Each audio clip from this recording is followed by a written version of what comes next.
Halo teman-teman, di sini saya akan menjelaskan mengenai kasus 4, yaitu siklus penjualan perusahaan Jim and Clean pada tahun 2017.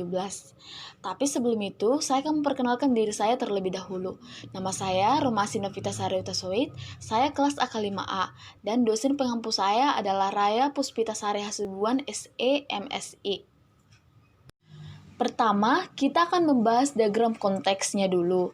Diagram konteks ini terdiri dari 8 entitas, yaitu pelanggan, bagian penjualan, gudang, bagian akuntansi, bagian pengiriman, bagian umum, kurir, dan bank. Proses dimulai dari pelanggan melakukan pemesanan dan diproses dalam siklus penjualan yang kemudian dicatat oleh bagian penjualan. Dan penjualan akan menyerahkan salinan slip pesanan ke dalam sistem penjualan.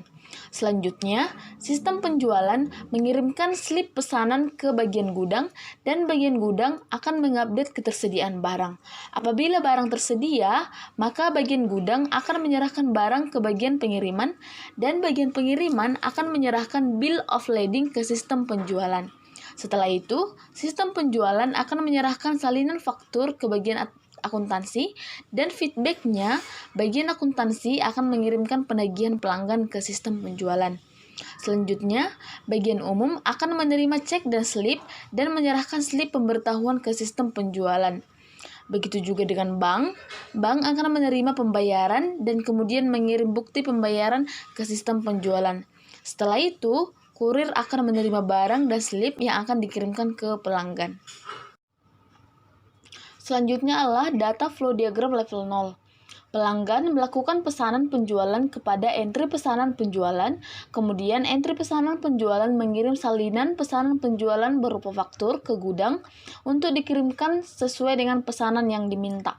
Kemudian entry pesanan penjualan mengirimkan faktur, salinan untuk buku besar, dan salinan untuk file ke Departemen Akuntansi untuk dicatat dalam buku besar.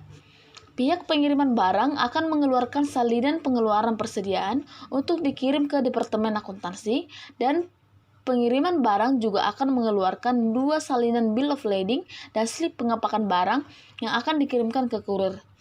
Departemen Akuntansi menerima kas atas pengiriman barang dan dikirimkan berupa cek dan slip pembayaran. Kemudian, cek dan slip pemberitahuan dikirimkan melalui surat ke penerimaan kas.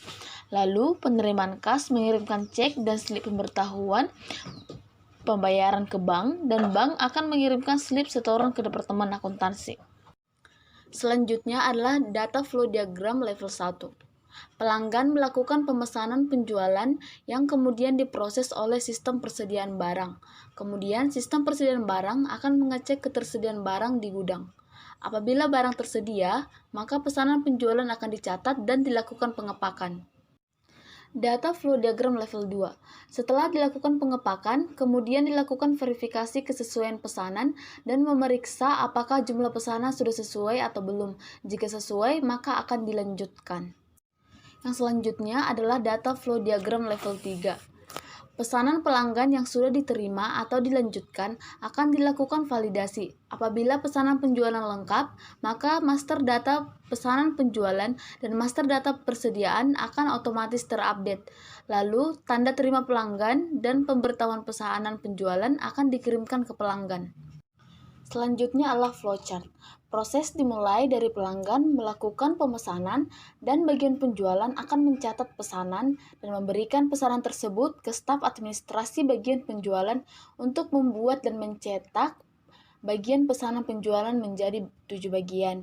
File dari pesanan penjualan, pengeluaran persediaan, dan slip pengepakan kemudian dikirimkan ke gudang dan otomatis barang akan diambil. Selanjutnya, gudang melakukan update buku persediaan dan mencetak voucher jurnal.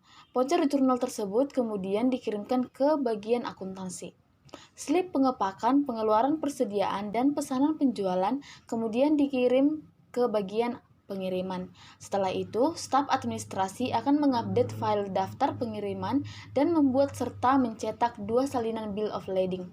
Kemudian, bagian akuntansi akan menerima faktur, salinan untuk buku besar, dan salinan pesanan penjualan. Setelah itu, akan dilakukan update jurnal penjualan dan mencetak voucher jurnal. faktur salinan untuk buku besar, dan salinan pesanan penjualan kemudian dimasukkan ke dalam file sementara hingga bagian akuntansi menerima salinan pengeluaran persediaan.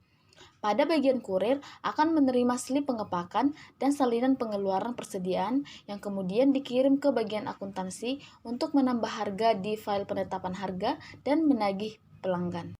Selanjutnya, sekretaris bagian umum akan menerima cek-cek dan slip pemberitahuan pembayaran melalui surat dan membuat dua slip setoran bersama pemberitahuan pembayaran. Kemudian slip setoran akan dikirimkan ke bank. Sekian penjelasan dari saya, kiranya bermanfaat untuk kita semua. Terima kasih.